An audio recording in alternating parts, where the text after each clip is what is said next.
Back, everybody. Welcome. Uh, this video was inspired by Hunter Man, and I'm going to call it What is Peaking? And once again, nothing intended for legal purposes. Everything I'm talking about is history from way in the past. And the thing with peaking is it's across the board, all genres. Any sporting animal or even individual that's training for an event is wants to get to that peak. And rather than give, uh, uh, you know, just to make myself clear, I borrowed this from online, but it goes right along with what I'm going to talk about. And peaking for an event, an athlete, this is what it says. It's when your body is in its best possible physical state for an event. You manipulate your training program, which includes rest, recovery, and adaptation. Peak performance is an athlete's best theoretical performance capacity considering their genetic potential, training status, and performance. Performance. Let me reread that. Peak performance is an athlete's best theoretical performance capacity considering their genetic potential, training status, and performance limiting factors. So I'll kind of go over what's said here, and then I'll add to it later. And for my purpose or my understanding with my dogs, it's the physical limit that you can reach with your dog, the best possible shape you can put them in physically, but it's also mentally. The mind, the mental state, the mental conditioning is just as an important factor in peaking an animal, peaking a dog or a person, as the physical part is. And this can be used for hunting, it could be used for catch dogs, it could be used, some things are different, like horse racing and, let's say, hunting dogs, that you hunt more than, it's more than one event, could be repeated over a few days. The horse racing community, thoroughbred racing, has a long season. And the same with catch dogs. You might hunt them every day, 2-3 days a week, 4 days a week, whatever it is. And in those types of situations, with horse racing, what they try to do is when it's a major race, that's where they want the horse peaked the most. And the same with pacers or trotters. With hunting dogs, you want them at their best over a long period of time, meaning a few days, or even if you hunt every week. So that's where the rest comes in play with them, the rest and recovery, as they're doing the event, as they're hunting along, or as you're catching hogs every day, every other day, like that. And because with pit bulls in the past, I'm speaking of the past, because the event is so quote unquote traumatic, you're peaking them for one single event, and that's the show. And then you need that recovery over time before you begin conditioning again. So that's basically the difference. Same with game fowl, which that can change a little bit too, because I've seen people use the same bird at the same event. If he won real quick, or he didn't sustain any damage, they're going to use him again. And if he didn't, sometimes that same day. That's rare cases, but they have seen it done. And they might use them,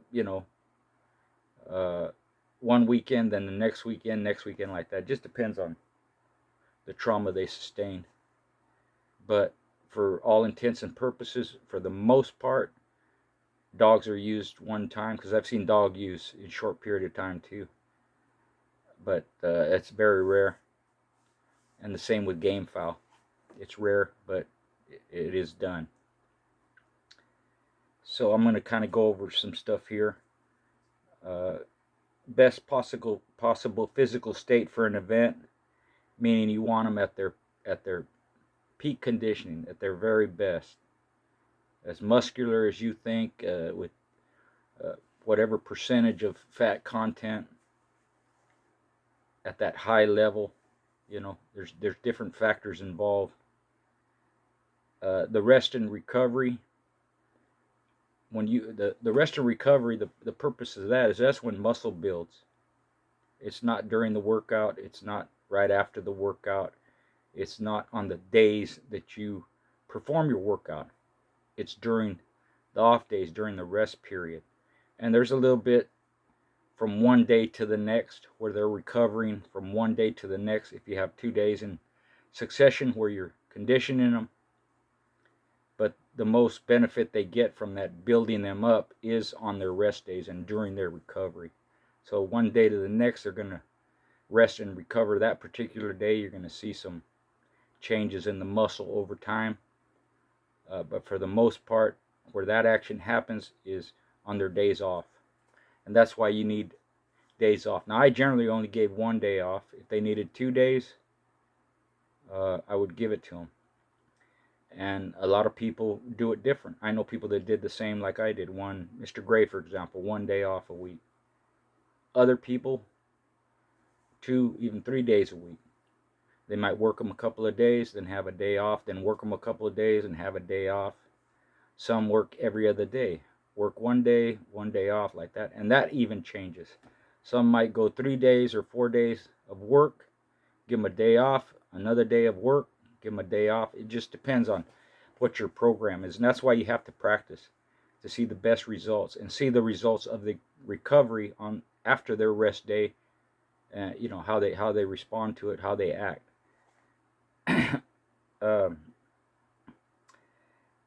Where it says peak performance is an athlete's best theoretical performance capacity, taking into consideration their genetic potential, training status, and performance. So what that means is you have theoretical means you have an idea of how to work your dog, what you expect from it, and then the results of that, your workouts. And considering their genetic potential, that's just what the animal is made up of.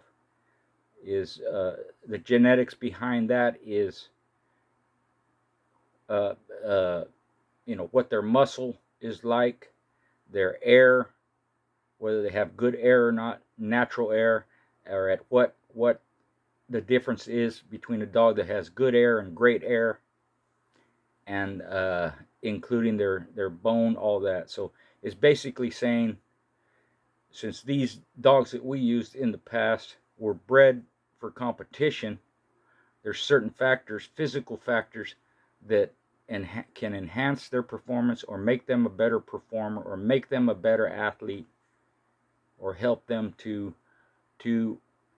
increase whatever positive physical things they have going on within their body, right? A dog with short air is generally not going to be able to go distance. Dog with better air is, and you'll generally get a better performance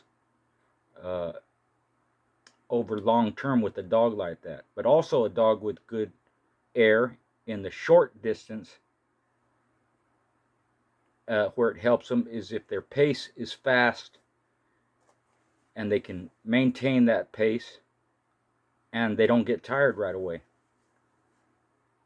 and they are able to sustain that pace over 20, 30 minutes, whatever it is, 40 minutes, without blowing hot. Part of that comes from how you condition your dog as well. Training status and performance limiting factors.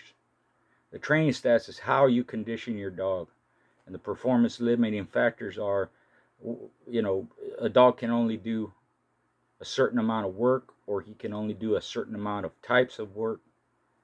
So that's where you have to find out what works best for him. That you've heard the term, each dog is different. So you may use the same keep, and most people, I mentioned this before, most people use the same keep, meaning they use the same apparatus or the same, whether it's a treadmill, cat mill, flirt pole, and you can incorporate different things. You can use strength training and endurance training and slow pace, fast pace.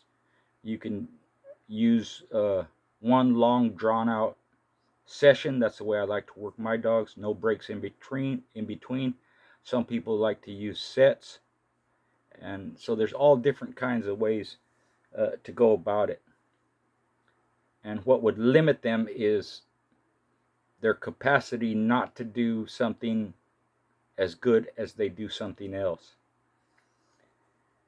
And and within that training status, you're going to find out what works best for that dog. So even though a lot of people use the same type of keep or the same keep, because I've asked people over the years, did you do the same thing? Yeah. Did you use the same stuff? Yeah. Sometimes they change it up a little bit. But mostly where the change is in using the same keep is either the distance you go or the pace you use, the dog's pace itself, or the time factor. Some dogs can do 15 minutes good on a treadmill. Some can do 20 minutes good or a half hour. Some can do an hour or 2 hours. It just depends on the pace, because no athlete can burn 100% fast like that for any length of time. If you think your dog can do it, or you try to get them to do it, there's going to be a limit to it. And dogs that I've used on let's say a treadmill past 30 minutes meant that they adjusted their pace. They might come out balls out, but they're going to hit a wall, or they're going to hit they're going to break their wind, and then they're going to slow the pace and then pick it up. But I don't think any dog, any horse, any dog, any even like greyhounds, they can't sustain that fast 100-mile-an-hour pace for any length of time. In fact, in greyhound racing, the average race is between 15 and 45 seconds, and they're going balls out for that. They wouldn't be able to do that in a 200-yard race or a mile race. If the greyhound races were that long, you would see that burst of energy in the beginning, then they would have to slow the pace. But that's not what they're built for. That's not the way their races go. They want them to go as fast as they can over a short distance, and have the best time doing that, the shortest time, because that's how you win with greyhound racing anyways. Thoroughbred racing, under a mile, 7/8, whatever it is, up to a mile, mile and a quarter, mile and a half. And those are, the major races, the Triple Crown races. The longest one is a mile and a half, I'm pretty sure. It's either the Belmont or the Preakness. With steeplechase, you have 2-mile races. So that pace is slower. Plus, they're jumping over water and jumping over,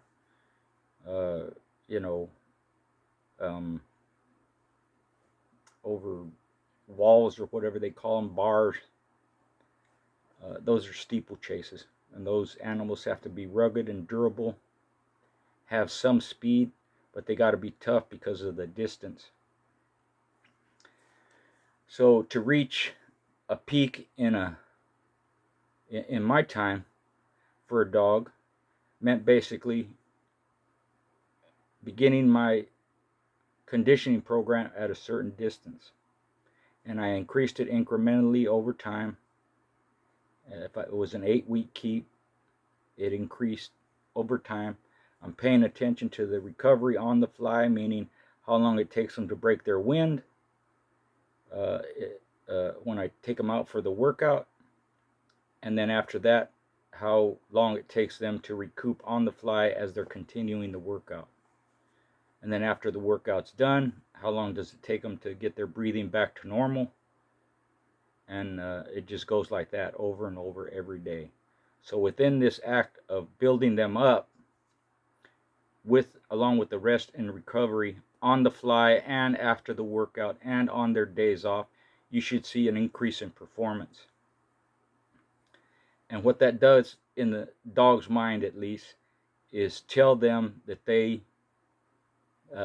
mind tells, or their body tells their mind how they're feeling, whether they're strong, whether they're tired, whether they can do more, whether they need to do less. And you have to pay attention to the dog to get that out of them. Can I go a little farther? Should I increase the workout today or tomorrow or the next day or whatever it is?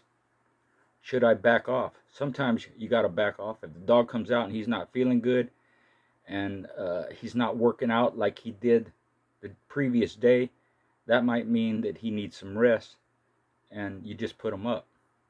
So the dogs give you signs. You just have to be able to read them, which includes their gait, their focus, how they move. If they're listless in any way, they could be too tired for that workout. And one of the telltale signs after a workout is, does the dog have the want to do more? Even though he's tired, even though he may be spent a little bit, even though it was a long workout or a hard workout, whatever method you're using, does the dog have plenty left? That's what I always wanted to leave them. Plenty left, meaning they could still go more. Let's say I did 5 miles. I leave the dog where he can go. He would still, if I continued the workout, he would be able to do 5.5 miles or even 6 miles. But I want to stop him before that because I don't want to overdo it. So that doing it that way, when you see a dog get to that point where you say, okay, this is enough. He's good and tired, but he's not played out. He's not too tired. And I put him up, go through the process after the workout, cooling them down, giving them a rub down, putting their feet out, feeding them, and then putting water there for them to drink. The next day when I go to do the workout, that dog should be ready to go. He should be raring to go. He should be wanting to go. Sometimes they'll start crying because it's just like the feed. When you go out and feed your dogs, they know what time you feed them. So they start barking, making noise, running the chain or in their kennel back and forth, whatever they're doing, because they know it's feed time. They should have those same behaviors when it's conditioning time or workout time. They should be, what's that term? Some of the terms they use, jumping the walls and running the rails or whatever you want to say, but you catch my drift. You want them with that attitude that they really want to go to work and they can't wait. Some dogs, they get excited, they pace back and forth, or they'll jump up and down. They hear you grab the lead or the whatever it is you're using, harness or whatever it is, and they get excited. That's the mental part that comes in. You're mentally conditioning your dog to perform his workout at a certain time, which coincides with the time of the show. So at the time of the show, you want that same behavior. And I'll get into that a little bit too. You want them to have that same behavior. You don't want that behavior during showtime. You don't want them running the balls and jumping up and down and screaming. You want them nice and quiet and put up. But that's the way they should behave for their workout. If they're not acting that way, if they don't come out of their house or they're just standing there, where the previous day they were jumping the walls, they were excited to go to work. If the next day comes around and they're not doing that, I would leave them alone. I wouldn't do anything with them because they're tired, or the term is used, overworked.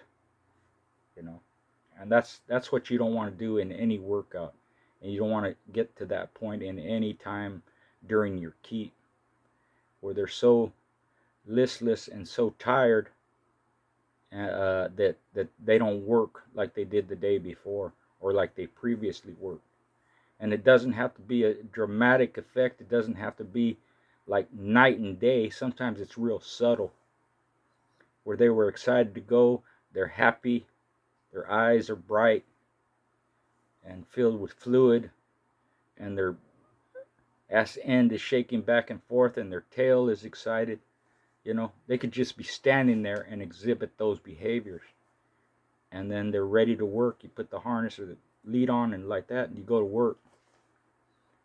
And what I mean is it doesn't have to be dramatic, because sometimes they just kind of standing there and they may be looking around, or they may be not focused, you know, not even paying that much attention to what you're doing. It's kind of like, okay, I know I got to go to work. I'll do it because I have to. You want me to, but I don't really want to be here. I'm too tired. That's kind of what the overworking term looks like. And if it's real bad, you'll see it during the workout. They're played out. They're listless, not focused. So you don't ever want to get them in those situations if you can help it. Happens sometimes, and if you do, give them more rest. It may mean 1 day rest, maybe 2 days rest in a row. And that's where the mental thing comes in. Because as you're working the dog through the keep, and again, some people, a term is used, you peak them at the end of the keep. Some people, that peaking process is 2 weeks. In my case, it's a week. And most people that I know, it's just the last week of the keep. Some people it's 2 weeks, some people it's a week and a half.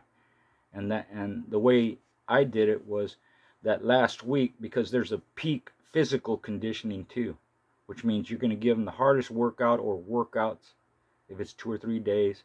But for me, you know, the hardest workout I give them was the week before the show. That's the most the work they're going to do. That's the hardest they're going to do it. That's their peak workout. And then what I did is, for the next few days, I cut the work in half. So as an example, let's say I'm doing 10 miles the Saturday before the show. That Sunday, I'm going to do 5 miles. Monday, I'm going to do 2.5 miles. Tuesday, I'm going to do 1.25 miles. And Wednesday, I might do a mile, half a mile, 3/4 of a mile. It just depends on how it went. And then I'm resting them Thursday, Friday, and the show is Saturday. Sometimes I would rest them Wednesday, Thursday, and Friday, and then the show is Saturday. Just depends on the dog. And one of the ways that helped me is the dog drying out properly. Is the dog recuperating? Is he behaving? Because you're not giving them the work you did before, but they, in their body and mind, is telling them they want to do that hard work. That's part of why the peak comes around. They're doing some work, they want to do more work, but you're not giving it to them.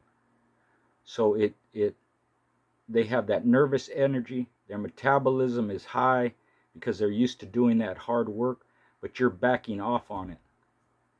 And what that causes them to do is conserve that energy or reserve that energy that they have. And sometimes they get nervous doing that, and they'll start shaking, or their nervous energy causes them to piss more. And that's part of the peak too. That's part of the drying out process. And what'll happen is, you know, a lot of this, you're mentally conditioning them to do stuff, meaning you're manipulating them into doing something that you want them to do. So when you back off on that work and you don't take them out that often, those last 2 or 3 days, in my case, I would take them out in the morning to piss and empty out, and take them out in the evening to piss and empty out. But because you're not doing the workout 2 or 3 hours, whatever it was, as you were previously doing, any chance they get, when you take them out, they're going to piss at least, if not dump. Because you have them confined, they're holding it because they know at some point you're going to take them and walk them out. So rather than piss in their area, most dogs will wait until you take them out and piss, and then they're going to piss a lot. So they dry themselves out. And as you continue along the last few days, that's what they do. And you'll see them drying themselves out. You'll see them getting mentally ready as each day passes, and it's time for you to walk them out in the evening. If that's the time of the show, they get more amped. more excited, more focused, more serious. That's where the mental peak comes in. And that's part of the end of the keep. Now, because they're more prone to being active that way and being more focused and being more unsettled and nervous, not nervous in a bad way, but nervous in a good way, because they're prone to that, that also is what helps them peak mentally. And because that's their behavior, you want to have them confined as much as you can, because they will run their chain spot. They will run their kennel when you're not around, or even when you're around. They won't settle down. So you have to manipulate them into settling down, which could mean something as simple as bringing them inside, putting them in a sky kennel, covering the kennel up. Not the whole thing. They need airflow, but you cover it up so they're kind of in a cool, dark space, and they don't see a lot of what's going around outside. Even if you have them in a room, they're not focusing on something that's on the dresser, and they're not focusing on something that's lying down. Because when they get that in their head, that mind and body together coming to peak, a lot of times anything will set them off. And something they see on the floor, and they'll start screaming at it, or they'll get up and start moving around. They want to get to it. Right? So you want them in a nice, cool, quiet place, settled down. And the same thing the last couple of days, or at least the last day, I would only take them out maybe once at night, in the evening. They're real close to weight. I already know where I'm going to make my weight out, whether I'm going to be spot on, or I'm going to be a little bit under, or I'm going to be way under. It just depends. You should be able to tell where they're going to be. I could tell where my dogs were going to be on show day a week before the show with some accuracy. I'm either going to be spot on, I'm going to be a couple of ounces under, I'm going to be a quarter pound under, or a half a pound under, whatever it is. When it was like that, I really didn't adjust. If it was a half a pound or even more than that, I really didn't try to adjust to bring their weight up unless they were dehydrated or something. But I really didn't have problems with that either.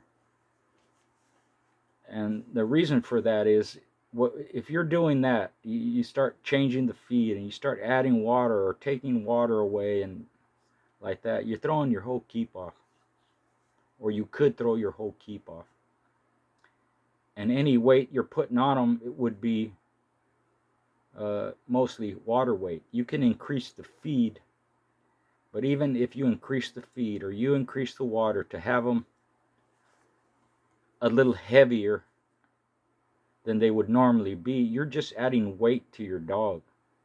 That's just extra weight that he's going to have to be pushing. So he's pushing his opponent's weight, plus he's pushing the extra weight that you put on him. Now, I've gotten backlash from that. I understand people's feelings about they want to be as close to weight as possible, which you should, right? But I didn't like doing that, because, like I said, it's just extra weight I'm putting on them. How's that going to help them? It might slow them down a little bit.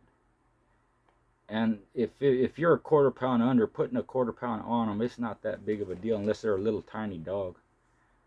That quarter pound is not that much. Even a half a pound, in my experience, is not that much. Just people get it in their head, you want to be spot on. You do. You do. But because of all these factors that involve, sometimes you're spot on. You may have missed the weight, meaning, you want him right at 43. You thought he was a 43. And, you're bringing him down, and it doesn't look like he's going to make 43, so you got to do something to make sure he makes that weight. You have to cut that weight out of him. 43 might be too light. Or you pick the 43, and that's too heavy for him. It's too much. Maybe he's really a 42 and a half. Or you think, you're seeing that would be a better weight for him or her. So bring them in at 43 and a half. That's the way I did it.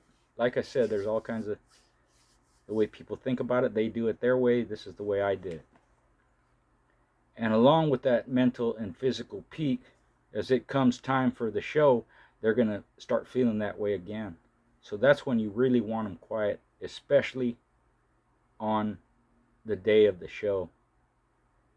You don't want to mess with them too much. You don't want to be. I wasn't the type to be taking them out all the time, pissing and walking around like that. I just wanted to take them out right before the show and go empty out. Then I'm gonna make weight, and that's it. I wasn't the type to be, even if I traveled 8, 9 hours. A lot of people will get there and they want to empty out and this and that. I didn't change the program, so it didn't really matter where I was at. The program was the same, and they emptied out at a certain time, and I kept it that way. They were fed at a certain time. I kept it that way. I didn't change it. Now, if you're traveling great distances, you're going to have to change some of that stuff, and that takes practice to learn how. But I didn't like any change in that because it'll throw them off. Now, once you see your dog, and I had this in my mind too. I wanted them to be ready, peaked at the time of the show, and anything after that time, depending on how long the show went, I wanted them to go for however long it went. I didn't want to teach them to have a stop or a time clock or anything like that. So sometimes the shows don't start on time, especially if you're on a multiple card. So let's say my show was set for 6 o'clock in the evening. In my mind, from 6 o'clock in the evening to whatever time, my dog's peaked. He's ready to go. Maybe my scheduled time is 6 o'clock. We didn't get our show going till 6:30 or 7 o'clock. That's okay. My dog's ready anyways. He's already empty. He's good to go. Now it's just go over the rules, wash, weigh, wash, and like that, good to go. But at the same time, I still kept them settled down, quiet, ready. And in their mind, they're just waiting to do their thing. Once I take them out, they know it's time to go, and we're good to go. Any messing with that can throw your peak off. And that's why I didn't like taking them out too much or even touching them too much or messing with them too much, because they're going to get excited. Anytime they get excited and exert themselves even a little bit, you're cutting away from the peak. You're taking part of their conditioning out. They're ready to go. They want to go. They're pulling. You're walking them, this and that. They're straining their body. That's removing part of their conditioning. That's what they should be saving for the show. And another thing I'll touch on, because I've mentioned it before, you miss the peak. And the only way I can describe it is you'll get to the point where the dog is at what you consider peak physical and mental readiness. If that happens too early, a few days before, a week before, and I've seen it happen with people even longer than that, that dog will get to that point that all that stuff I just talked about, how they're ready to go and all that. And then the next day, over the next day and the next few days, they start that downslide where they've peaked out and now they're going through the cycle of rest and recovery after peaking. And generally with mine, what would happen is their weight would start coming up. And you go and you do your workout and they're tired and they don't recoup from it. And when I mean tired, you start out and the dog's already got his mouth open and breathing heavy. And I just could never, once I did that, I could never figure out a way. I'm sure if I'd have been doing it longer, or someone that with more experience than me could have told me, hey, you got to let them sit for a day or 2 or 3 days like that and then pick it up. Don't do too much work or continue at where you left off or anything. That could happen. I tried all that stuff. Never worked for me. So that may just be me. But I know this, once you've passed your peak, the dogs ain't never the same. They may put in a good performance, and I had some do that where I missed it just a little bit. Or I'm a little bit early. That's another part of peaking. They haven't quite come up to that full tilt boogie process. They're a little bit before that. That can be okay too, because the dog will make up for it. Or you passed it a little bit. Could be a day late, right? They were peaked yesterday, but the show is today. That's not too bad because they still have a lot of energy and a lot of physicality and all that stuff that helps him perform, that's not too bad. But if you missed it by a few days, in my opinion, brother, you're done. There's not really a lot you can do about it. So if somebody has an opinion on that or some experience, especially about that, doing that, and you've done it over and over, please put it in the comments. If not, give me a call. Maybe we'll do a video on it. We could do an interview on it, and I'll learn something myself, you know. But that's basically what peaking a dog is: having at their best physical and mental ability to perform at the peak of their body and mind allows them to. And like I said, I never wanted my dogs working 100%. I wanted to save that for the show. So if I could get them to 80, even 90%, that's good enough. Because I always wanted to leave something in the tank, as they say, and have them wanting more. And then I manipulate them at the end where they want more, but they're not getting it, so they're just going to be gangbusters when they're just going to cut loose when you finally cut them loose. And like I said, that you could do that in weight pulling and treadmill race and wall climb, because the physical peak performance and the mental peak performance is the same across the board. It just depends on what activity or what event you're training your dog for. So I hope I was clear, concise. I hope it helps. Some of this stuff I mentioned before and went over again, but Hunter Man made the suggestion and thought it would be a good idea that I went over it again in case some people hadn't caught it before.